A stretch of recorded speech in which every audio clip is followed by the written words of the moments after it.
మా కదంబమాల సభ్యులకి, యూట్యూబ్ వీక్షకులకి స్వాగతం అండి.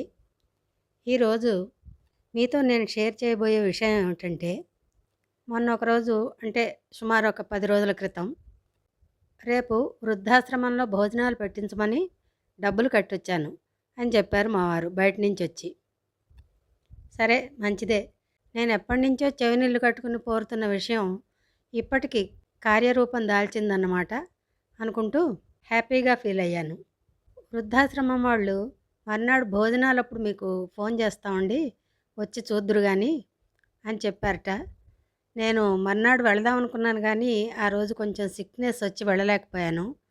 కాకపోతే వీడియోలు ఫోటోలు తీసుకొచ్చారు. అవి మీకు చివరిలో ప్లే చేసి చూపిస్తాను. ఊరికే షేర్ చేయడానికేనండి, అంతకంటే ఏం లేదు. అయితే దానికంటే ముందు వృద్ధాశ్రమాలే తప్ప అనాథాశ్రమాలు కావవి. అంటే అందరూ ఉన్నా కానీ కొంతమంది వృద్ధాశ్రమంలో చేరే పరిస్థితులు వస్తున్నాయి. పిల్లలు విదేశాల్లో స్థిరపడిపోవడం వల్ల కొంతమంది అయితే పిల్లలకి పెద్దలకి సమన్వయం కుదరక ఇళ్లలో కొన్నిసార్లు ఈ పిల్లతరం పెద్దవాళ్ళని వృద్ధాశ్రమాల్లో వదిలిపెట్టడం, లేదా వారు వాలంటరీగా వృద్ధాశ్రమాలకు వెళ్ళిపోవడం, ఇలా మనం చాలా కథలు సమాజంలో నిజంగా జరుగుతున్నవి చూస్తున్నాం, వింటున్నాం. దీని గురించి మీతో కొన్ని విషయాలు షేర్ చేసుకోవాలని చెప్పి, సరే నేను చెప్పడం కాదు, మన ఛానల్ గెస్ట్ అయినటువంటి ప్రముఖ కవి, రచయిత, విశ్లేషకులు, అవధానకర్త శ్రీ ఎన్ఎస్ఆర్ చక్రవర్తి గారితో కాసేపు ఈ వృద్ధాశ్రమాల గురించి ముచ్చటించుకుందామండి. చివరిలో ఒక వృద్ధాశ్రమం వీడియోలు షేర్ చేస్తానండి, చూడండి. చక్రవర్తి గారు, మా కదంబమాల సభ్యుల తరఫున నమస్కారం. ఈరోజు మిమ్మల్ని నేను ఒక విషయం అడగాలని వచ్చాను. నేరుగా విషయంలోకి వస్తాను. సమాజంలో వృద్ధాశ్రమాలు ఎక్కువైపోతున్నాయని విశ్లేషకులు, విమర్శకులు చాలామంది మాట్లాడుతున్నారు. దాని గురించి మనం వింటున్నాము, చూస్తున్నాం కూడా. అయితే అనాథాశ్రమాలు వేరు, వృద్ధాశ్రమాలు వేరు. అనాథాశ్రమాలు అంటే ఎవరూ లేనివాళ్ళు. వాళ్ళ కోసం సహజంగా గవర్నమెంట్లు కానీ స్వచ్ఛంద సేవా సంస్థలు కానీ ప్రయత్నాలు చేయాలి, స్థాపించాలి, చూడాలి. ఈ వృద్ధాశ్రమాలు ఈ మధ్యకాలంలో చాలా ఎక్కువయ్యాయని మనం వింటున్నాం, చూస్తున్నాం. నేను ఇందాక అన్నట్టు ఈ వృద్ధాశ్రమాలు ఎక్కువ కావడానికి కారణం పిల్లలు ఎక్కడో విదేశాల్లో ఉండి తల్లిదండ్రుల్ని చూడలేక, అంటే వాళ్ళకి వయసు అయిపోయాక వృద్ధాశ్రమాలకు పంపించడం, లేదా పిల్లలకి తల్లిదండ్రులకి పడక వాళ్ళని వదిలిపెట్టడం అక్కడ, లేదా వీళ్ళకే అంటే వృద్ధులకే పిల్లలతో కుదరక వాళ్ళు వెళ్ళిపోతూ ఉండడం, ఇలా రకరకాల కారణాలు ఉంటాయి. వృద్ధాశ్రమాలలో అనాథలు ఉండరు. ఏదో 1-2% ఉంటుందేమో కానీ సాధారణంగా అందరూ ఉన్నవాళ్లే ఉంటూ ఉంటారు. దీని గురించి సమాజంలో వృద్ధాశ్రమాలు ఎక్కువ అవుతున్నాయి అంటే మనుషుల్లో ఈ ఆలోచన ధోరణిలో మార్పు వస్తోందని మనం మధ్య మధ్యలో చర్చల్లో అనుకుంటూ ఉంటాము. కారణం ఏమిటి? నివారణ ఏమన్నా ఉంటుందా? కొంచెం మీ విశ్లేషణలో చెప్తారని మిమ్మల్ని ఇవాళ వృద్ధాశ్రమాల గురించి చెప్పమని అడుగుతున్నా. అమ్మ, ముందుగా కదంబమాల వీక్షకులకు, నిర్వాహకులకు అందరికీ కూడా నేను నమస్కారాలు తెలియజేస్తూ, ఇప్పుడు ప్రస్తావించినటువంటి అంశం వృద్ధాశ్రమాలు అనేటువంటిది నేటి సమాజంలో చాలా పెద్ద సామాజిక సమస్యగా పరిణమించింది. దీని సామాజిక సమస్యగా ఎందుకు అనుకుంటున్నామంటే ఇందులో అనేక కారణాలు ఉన్నాయి.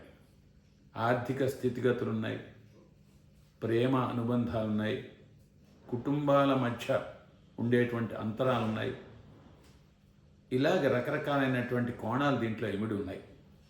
మనం ఆర్థిక పరంగా తల్లిదండ్రులను పోషించలేనటువంటి స్థితిని గురించి మనం చెప్పలేం, కానీ ముఖ్యంగా ఎక్కువ భాగం పోష్ ఫ్యామిలీస్ అనేటువంటి వాటిలో కూడా ఈ సమస్యలు బాగా ఉన్నాయి. అంటే బాగా ఉన్నటువంటి వాళ్ళు, మధ్యతరగతి వాళ్ళు సమస్యలు కుటుంబాల్లో కూడా ఈ వృద్ధాశ్రమాల కల్చర్ అనేటువంటిది ఒకటి బాగా వచ్చేసింది.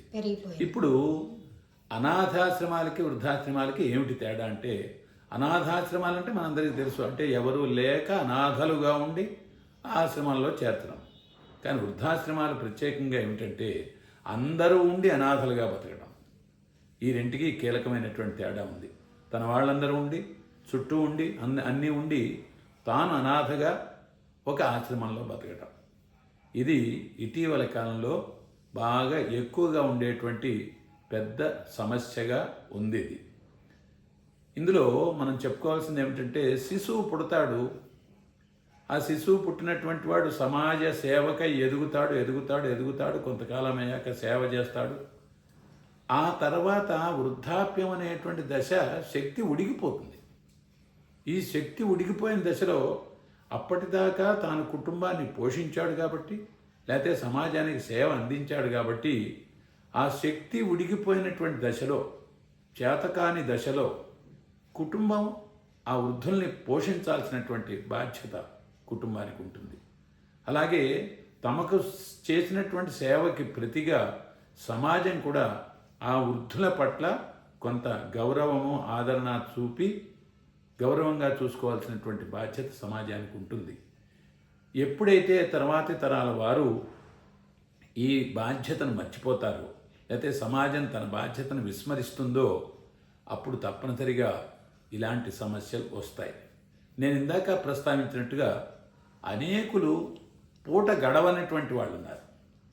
ఈ పూట గడవనటువంటి కూలీ చేసుకునేటువంటి వాళ్ళు, నాలీ చేసుకునేటువంటి వాళ్ళు తమకు తల్లిదండ్రులు అనేక రకాలుగా భారం కావచ్చు. అది భోజనాధికాల పరంగా కావచ్చు, మరి దుస్తుల పరంగా కావచ్చు, మందుల పరంగా కావచ్చు, వైద్య ఖర్చుల రీత్యా కావచ్చు. మరి అట్లాంటి వాడిని వదిలించుకోవడం అనేటువంటి ఒక పేరుతోటి అలా చేయటం ధర్మమే కదా అనిపిస్తుంది. కానీ అప్పుడు తప్పనిసరిగా సమాజంలో ఉండేటువంటి పెద్దలు, అలాగే ప్రభుత్వాలు కూడా ఇటువంటి పేదల ఇళ్లల్లో ఉండేటువంటి వృద్ధుల పట్ల శ్రద్ధ తీసుకుని బాధ్యత వహించాల్సినటువంటి ఒకటి ఉంది. ఇది ఒక కోణము, అనేక కోణాలు. అంతేగాని మధ్యతరగతి కానీ, కాస్త ఎగువ మధ్య తరగతి కానీ అలాంటి ఇళ్లల్లో వాళ్ళు అనాథాశ్రమాల పాలవడం అనేది అంతగా తగదంటారు. అంటే ఒక కోణంలో అంటేనమ్మా, ఈ సమాజంలో మనం ఉన్నందుకు భగవంతుడు మనకి పుట్టుక ఇచ్చాడని చెప్పి మనం నమ్ముతూ ఉంటాం. కొన్ని రుణాలు అనేటువంటివి ఉంటాయమ్మా. అందులో సమాజ రుణం ఒకటి, గురు రుణం ఒకటి, పితృ రుణం ఒకటి, ఇట్లా రకరకాలైనటువంటి రుణాలు అని చెప్పి మన పెద్దవాళ్ళు చెప్పారు. ఈ రుణాలను మనం తప్పనిసరిగా బాధ్యతగా స్వీకరించి చెయ్యాలి అని పెద్దలు చెప్పినటువంటి మనకి. ఈ రుణాల్లో ప్రధానమైనటువంటిది ఏమిటంటే పితృ రుణము చాలా ప్రధానం. ఎందుకు పితృ రుణం అన్నారంటే, అసలు తల్లిదండ్రులు లేకపోతే మన జన్మ లేదు కదా. తల్లిదండ్రులు లేకపోతే మన జన్మ లేదు. తల్లిదండ్రులు పెంచి పోషించకపోతే మన జన్మ లేదు.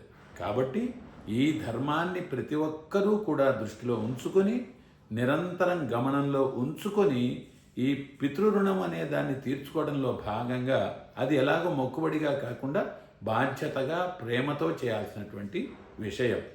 అలాగే ఎప్పుడైతే ప్రతి వాళ్ళు తమ పితృరుణాన్ని తీర్చుకునేటువంటి ప్రయత్నం చేస్తారో వాళ్ళు సమాజంలో ఆదర్శ పురుషులుగా ఎదుగుతారు.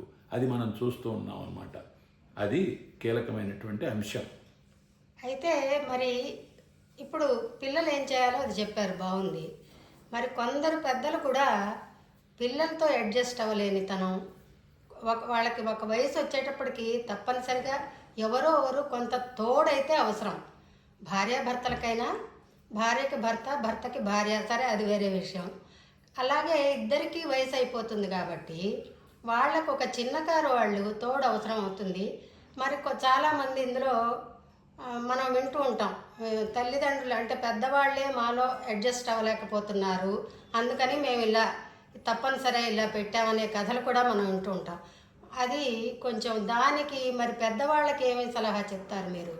అమ్మా, నేను మొట్టమొదట చెప్పినట్టుగా ఈ సమస్య, ఈ సామాజిక సమస్యలో అనేక కోణాలు ఇమిడి ఉన్నాయి.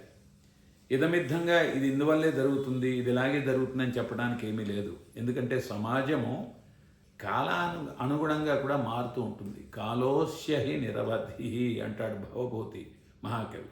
కాలం అలా వెళుతూ ఉంటుంది. ఈ కాలం అనేక మార్పుల్ని తెస్తూ ఉంటుంది.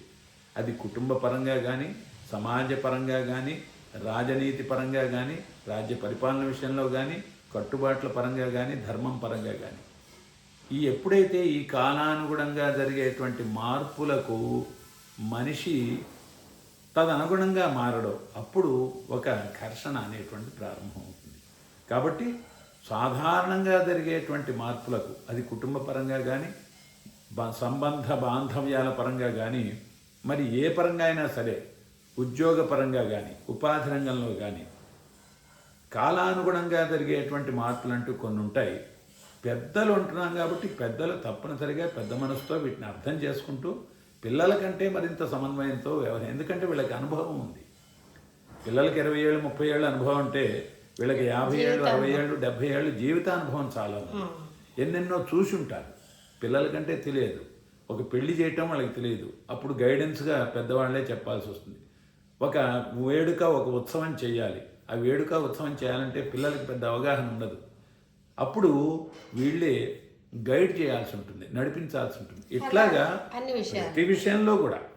ప్రతి విషయంలో కూడా కుటుంబానికి సంబంధించిన ప్రతి విషయంలో ఉండేటువంటి గ్యాప్స్ ఏర్పడకుండా ఒక సమన్వయం చేసుకుంటూ, పిల్లల్ని కూడా నడుపుకుంటూ, పిల్లల్ని గైడ్ చేస్తూ తమకు తాము సర్దుబాటు చేయాలి. ఇది చాలా ప్రధానం. తమకు తాము అప్పటిదాకా వీళ్ళకి ఒక యాజమాన్యం ఉంటుంది. ఇది ఎక్కడ ఘర్షణ వస్తుందంటే ముఖ్యంగా ఈ పెద్దవాళ్ళు అయినటువంటి వాళ్ళకు యాజమాన్యం ఉంటుంది. ఏమిటో ఈ యాజమాన్యం కాలక్రమేణా శక్తి తగ్గినా కానీ యాజమాన్యం నడపాలనుకుంటారు. ఎందుకు ఆ తాపత్రయం?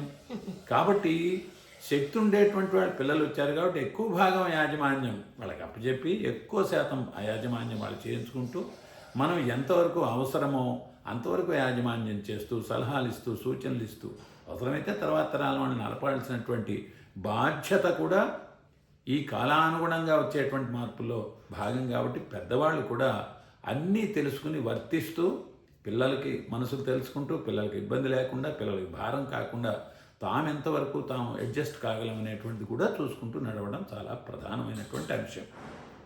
అదే ఇద్దరు పై తరాల వాళ్ళకి కింది తరాల వాళ్ళకి కూడా పరస్పరం సమన్వయంతో వెళ్ళాలనేది. ఇక్కడ ఒక చిన్న కథ చెప్తానమ్మా. చాలా చమత్కారమైనటువంటి కథ. ఒక తండ్రి ఓ చోట తన ఇంట్లో గొయ్యి తీస్తున్నట్ట. కొడుకు చూశాడు, చిన్న కొడుకు చూసి, నాన్న ఏం చేస్తున్నావు, ఏమిటి గొయ్యి తీస్తున్నావు అన్నట్టు. నాన్న, మీ తాత అంటే మా నాన్న ముసలివాడు అయిపోయాడు, భారంగా ఉన్నాడు నాకు, కాబట్టి గొయ్యి తీసి వాడిని నేను పూర్తి చేస్తాను అని చెప్పాట. ఓహో అనుకుని పిల్లవాడు ఏం చేశాట, వెంటనే కొద్ది దూరంలో పక్కకి వెళ్ళి ఇంకో గొయ్యి తీయడం ప్రారంభించాడు. బాబు, నేను సరే కానీ నువ్వెందుకు తీస్తున్నావు అంటే, నాయన నీ తండ్రికి నువ్వు చేసేటువంటి మర్యాద గౌరవం రేపు నువ్వు పెద్దవాడు అయ్యాక నేను నీకు చేయాలి కదా, అదే గౌరవం మర్యాద, అందుకని నీకోసం నేను గొయ్యి తీస్తున్నాను అన్నట్ట. అప్పుడు తండ్రి రియలైజ్ అయ్యి, ఓహో నేను పిల్లవాడు తెలియకుండానే చెప్పాడు, పిల్లవాడు తండ్రిని అనుసరించడం ద్వారా తెలియకుండానే ఒక పాఠం నేర్పాడని చెప్పి సంతోషించి అప్పటి నుంచి తల్లిదండ్రులు చాలా గౌరవంగా చూసుకున్నాడని పెద్దలు చెప్పినటువంటి ఒక కథ.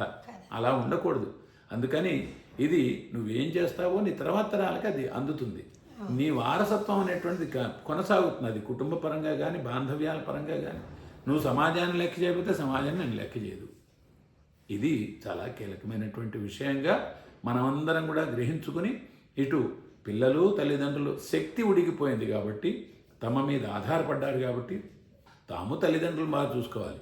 ఇటు తల్లిదండ్రులు కూడా తమ పెద్దరికాన్ని ఏదో చలాయించడం గురించి కాకుండా తమ పెద్దరికాన్ని, తమ అనుభవాన్ని, జీవిత అనుభవాన్ని కూడా కుటుంబాన్ని సక్రమంగా నడపడానికి వెచ్చించినట్లయితే చాలా మటుకు ఈ అండర్స్టాండింగ్ అంటారు దీన్ని, ఈ అండర్స్టాండింగ్స్ తోటే చాలా మటుకు ఇది సర్దుబాటు అవుతుంది.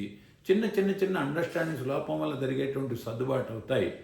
ఇక పేదరికం వల్ల వచ్చేటువంటి సమాజ సమస్య, ప్రభుత్వం కొంత చేయాల్సినటువంటి సమస్య, ఇట్లాంటివి అన్నీ కూడా సర్దుబాటు చేసుకుంటే ఈ వృద్ధాశ్రమాలు అనబడే అనాథాశ్రమాలు చాలా మటుకు తగ్గేటువంటి అవకాశం ఉంటుంది అని మనం భావిస్తాం. మంచిదండి. మా కదంబమాల వీక్షకులందరి తరఫున మీకు చాలా ధన్యవాదాలు చక్రవర్తి గారు. ఉంటాను అమ్మా, నమస్కారం.